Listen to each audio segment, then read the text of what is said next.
Welcome to Open Class 107. I was actually supposed to have a guest today, but I messed up time-wise, so that will be next week. It's going to be Ruka, actually one of our fairly newly graduated coaches. She has her own Facebook group, and I know she started coaching some, and she's going to do Open Class with us and tell us a little bit about, I think, her story and other things. But that will be next week, and I'm also talking, by the way, to Betul from one of the recent success stories who's coming to do an Open Class with us. Super excited about that as well. But all that said, let's actually just jump into today's Open Class and look at messages from 4 people. And this includes, of course, Jackie, who used to be a good sleeper. And nothing has actually changed, Jackie, except a little confusion, as always. But okay, let's start with the beginning here, Mihaela. And by the way, nothing here is medical advice to anyone, just general thoughts and comments that I hope will help anyone that tunes in. Mihaela says, "Hello, Daniel. I'm struggling with insomnia for 3 years, and it became my biggest fear. My sleep is very light, and from what I know, I don't go into deep sleep. My biggest problem is that I'm having running thoughts, and I think I'm creating anxiety over the situation when I don't get enough sleep. How can I educate myself? Because sometimes, it's just something in our brain. It's something my brain does automatically. I saw one of your videos, but I would really want to learn how to train and educate my brain not to have these fears or do some kind of tricks. Thanks a few, and I hope to find some help here." Mihaela, I was actually super glad reading this. Jiggy, I saw your question there. I'll definitely get to it. Yeah, I was really glad to read this, Mihaela, because I can tell that you really want to learn, kind of get the foundation and not trying with these like hacks and tricks and like things we read about online, which is so helpful because the path to like peace and peaceful sleep, I believe truly, education is so important, because when you see through the whole thing, when you fully understand it, then the struggle really starts to fade. So how can you do that? Well, there are many ways, actually. In fact, by coincidence, tomorrow I'm going to upload an episode where I call like the roadmap, where I kind of go over like a roadmap where you kind of good place to start, et cetera, et cetera. So definitely check out that episode, which is coming out tomorrow. But that said, I want to really say there are 2 playlists on this YouTube channel right here that I think are really helpful. Great places to start. One is This is Natto. This is Natto, great place to start learning, and the Success Stories playlist. That one is also really helpful because you just hear these stories, and that really not only is kind of like gives you hope and inspiration, but a lot of insight and education in those episodes too. So I say those are great places to start. This book is a great place to start. Set It and Forget It. What are other good places to start are like, I'll just mention, keep it short and brief there. I think those are great places to start. So Mihaela, as you go along, just leave comments on the YouTube channel and submit more questions to Open Class here. And you'll see things get easier and easier when you start getting that foundation. All right, so Jiggy Fun says, any tips for the nightmare that is Sunday night insomnia? Yeah, this is a classic one. I want to say that firstly, one thing that is really helpful is to recognize that so many people have it, right? Which sounds like kind of cold comfort, but it is helpful, because if you think like, the only reason I have this is because I had insomnia in the past and now I have to deal with this, which other people don't have to, then you feel kind of alone and like you're the only one, but it's super common. That's number one. Number two, I think, is to go into, okay, what is it about my job? I'm assuming this is job. Like, what is it about my job that makes me scared? Why is this fear of my job keeping me in a hyper-aroused state Sunday night that keeps me from sleeping well? And when you've identified it, then it's the same as with all other fears. Like when there's some fear, you're trying to avoid something, then it gets stronger. But when you're going towards a place where like it's okay if that happens, I can't control that. It's okay if that happens, then it gets easier. So I'm just going to say some random example. Let's say you have a job and you're afraid that you will make a mistake and get fired, right? Okay, so that's you ultimately that's why you're so worried, and that's what keeps you up Sunday night, right?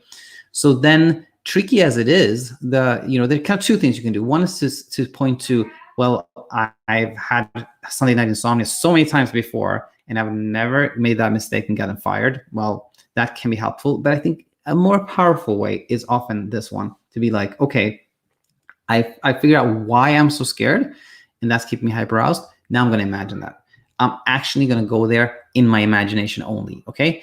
I'm going to imagine making that mistake that I dread making and getting fired. I'm going to imagine my boss calling me, telling me you've been let go, and go there kind of in your imagination. And when you've shown the brain that you're willing to go there, you can picture this thing that's really scary, but actually can't really physically like harm you, right? It's scary to think about, but it can't really harm you.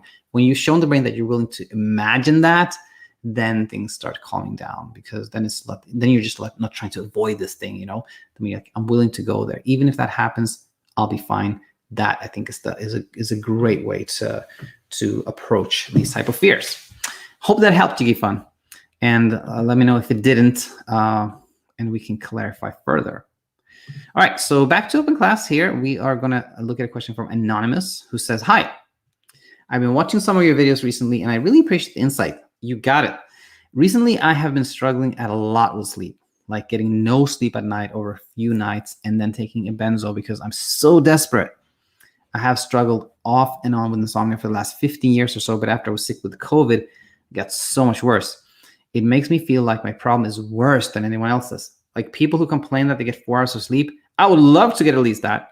This has affected my life like never before. Please help me where to start. And are there even other people with such a severe problem as me? Anonymous, I want to say that, totally hear it. I'm super aware of what impact the struggle with sleep can have on your life. No question about it. I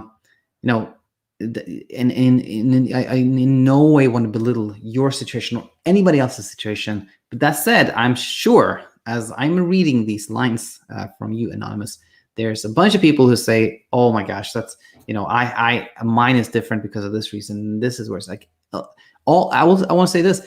You really never have anyone really say, yeah, my case is super ordinary, nothing strange with it. I know I just need to read this book and then I'll be totally fine. Nobody ever says that. It's always, to some degree, a feeling of my case is either my case is a little bit unusual, but maybe not totally, or it is completely off. It's like my case is super, super different, right? You're always on that spectrum. So what I want to say here is that thinking that your case is different or more severe than others is totally normal. Everybody thinks that to some degree. And weirdly, you don't have to believe that your case is not severe. It doesn't matter. Like it doesn't matter. As long as you start learning and letting whatever belief you have be there, you'll do really well. Now, where should you start? We already talked about it in this episode. I think, again, This is Nato and the Success Stories playlists are really helpful. And by the way, you'll hear people share similar stories to yours. So they're anonymous. Thirdly, I was going to say, the desperation, of course. Like, this is really tricky because the more desperate you are, right? The more you crave it, you want it, you got to have it. You must sleep, like the less you sleep, right? And when you go towards the opposite direction, which is like, it's okay if I don't sleep tonight. I'm safe. Things are okay. I understand what's happening. Then sleep comes a little bit easier. Where I'm going, where I say, like, when you get really, really desperate and then you finally take that pill you didn't want to take, and then you sleep, then it's really tricky because you're kind of teaching the brain that something was almost about to happen, some catastrophic event, and you had to take this pill to kind of save yourself, which is sort of teaching the brain that you have to stay safe. Sometimes you really have to stay safe. There's something really, really dangerous out there, and you kind of gotta sometimes you just gotta do anything you can to just make sleep happen, which reinforces the idea that you have to do things to sleep. You have to avoid this threat that isn't actually a real threat, etc. So, I want to say, actually, firstly, that whenever you take a medication that you really didn't want to, it was an act of self-kindness. Be kind to yourself. Like, it happened for no other reason that it was self-preservation. It was an act of self-love, no judgment. But secondly, it is tricky when you take medications or things like that here and there, just because like I really need it this time. It's more helpful actually to take something sort of like as prescribed, like you take it, same thing, same dose every night, no changes, because then you see that it actually, that thing, whatever you thought was making you sleep or not sleep or whatever, it doesn't matter. It's all really how we think and feel and how we respond and things like that matter. So those were kind of just two little pointers there, and just stay in touch. Let us know how things go. Jiggy Fun said, thank you, Dr. Al. I'm a huge fan of this channel. Thank you. This channel would be nothing without you, Jiggy Fun, and everybody else here. So happy with this community here. Thank you for the support. All right, so we will go to the next question here from Lynn. And Lynn made me actually Google something, that a word I hadn't come across before. Lynn said, hi, Daniel. Can you comment on the relationship between a poor night's sleep and a really active, uncomfortable gut the next day? I do not mind being tired, but the dysbiosis is horrible. Thanks for your thoughts. And for those of you who don't know what dysbiosis is, it basically means kind of an imbalance in kind of the gut flora, the bacteria in our intestinal bacteria. So the first thing to point out here is that whenever there is any type of thing that makes us more pressured to sleep a certain amount or to sleep a certain quality of sleep, then that makes it more tricky to sleep. So my point here is that any uncomfortable negative outcome that you attribute to not sleeping or poor quality sleep will make it more likely that you have more trouble sleeping. So the more you can separate things that happen from sleep, the easier sleep will happen, right? Fatigue is a classic one. Classic one is fatigue, where someone is like, I'm so tired during the day because I only slept this much. In reality, someone can sleep very little because they were super excited about like something and they were still having a great day and full of energy, right? But the struggle, the thinking, the ruminating, the trying, the failing, that struggle makes you really exhausted, right? So when you see that, it's not sleeping a certain quality sleep amount of time that matters, it's more how I think about things that matters, right? So it's always really helpful to sort of disattach sleep from as much as you can. Now, of course, if you sleep a little one night, you may have a headache, you may not feel quite as rested. Of course, that is true. But to see that the struggle is what causes really the suffering, that is super important. Okay, so going back to like, how about when you have this dysbiosis, you have this kind of bloating and uncomfortable feelings in your stomach. Well, there are different ways to approach this. One is to sort of do like some detective work and see like, was there any time where I had a night of little sleep and I did not have that that upset stomach? What did ever happen? If you can find one time where that didn't happen, then that could be a real kind of wedge between the two things, and you can go like, it may not be true that they may not be linked at all, actually. Or the opposite, you can have a night where you slept with not much struggle and you'd still had that stomach upset. That's a nice wedge too, to separate the two. Now let's say that you can't find any of that. It looks like, no, it's always like, if I sleep well, I have no stomach upset, right? If I have trouble sleeping, then I always have it. Then the question becomes, okay, why is that? Is it perhaps, again, the struggle, the nervousness, the anxiety, rather than sleep that's causing the upset stomach? Maybe, I've never come across any evidence, by the way, that short sleep or insomnia causes any of these things, but, your experiences may be different. So again, you can, if there seems to be like, definitely only when I have trouble sleeping that I have this happening, then it's like, okay, maybe it's the struggle. Maybe it's the struggle that causes some discomfort rather than sleeping a certain amount, like we talked about in fatigue. That helps create that wedge again. Then that when I abandon the struggle, this will not happen. And finally, and that kind of becomes the final point I was going to try to make, because if you note that, yeah, this always happens when this happens, well, then it seems like, what do you do with the information? It doesn't change anything. You still, want to proceed to a place where you're not struggling so much. So the path still becomes the same. It becomes kind of learning about yourself, about insomnia, abandoning the struggle, and then the other discomforts go away as well. So so I hope that helped, Lynn, and stay in touch. And in the meantime, we'll look at a live question here from John Marks. I know what's more exhausting, the lack of sleep or the endless pursuit of researching tips and worrying about this. It's a vicious cycle that I need to get out of. This is insight, John. This is profound insight. And you'll see that, you already have this idea that the endless pursuit of tips and, processing all that information, all that, feeding the brain, all this information, and then seeing that this information does not translate into sleeping more, making you frustrated and kind of upset at yourself, upset at all the stuff you read, etc. That struggle is very exhausting. And so just seeing that, this struggle is really exhausting, and just thinking about abandoning the struggle, you already have started abandoning this struggle. And when you do that, you'll see that it's really helpful. And as you pointed out, sure, little sleep causes some tiredness. Sure, that's true. But it is that also goes away as you abandon the struggle. You sleep better, you sleep more, and everything gets better. So this is super glad to read this, John. Super glad to read this. Okay, now let us move ahead and to the last question for today, I think. Right? Yeah, this is from Jackie, who said, "Hi, Daniel. Thank you for everything you do. You got it. So happy that you're tuning in. I just have a few questions for you. I used to be a really good sleeper, like 7.5 hours, feeling good waking up. But after this year of sleeping issues, I currently just get like 5-ish hours.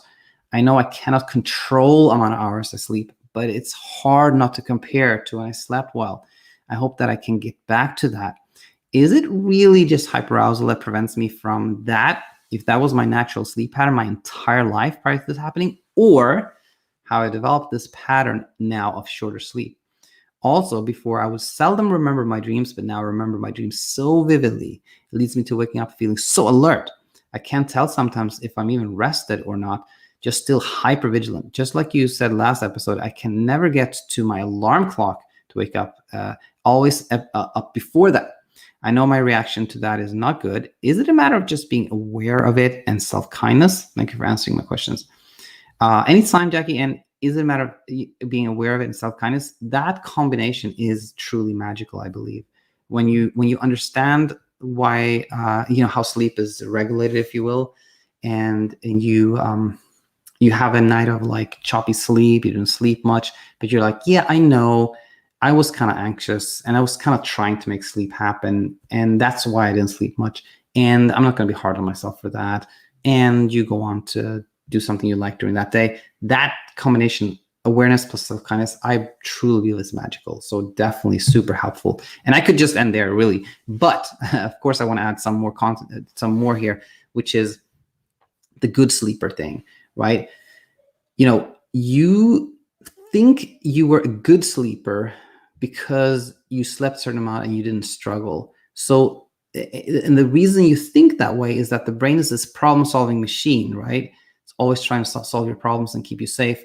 So it's very attractive for the brain to think, I was a good sleeper. There was something that's a little different, and if I can just figure out what it was, what made me a good sleeper then I can be a good sleeper again. But in reality, sleeping is just like breathing or like, thinking or something like that. We can't really be like, oh, he's a good breather, or you can't really be a good thinker in a way, because thinking is kind of like, it just happens, right? You can't control how you think. So you can't really be a good thinker or a good breather, It's just something that happens all by itself. And sleep is the same. So when you slept without any struggle in the past, it was because you weren't trying to make sleep happen. You were not, there is no such thing as a good sleeper or bad sleeper, It is simply that the brain gets a little confused. It thinks you're under threat. It goes into hyperarousal, and all these things happen. And what you describe about like having vivid dreams, often you may experience the thing where you don't even know if you slept or not. You feel like the whole entire night was in the superficial in-between state. You don't feel rested. Classic hyperarousal, or I call it like hyper sleep.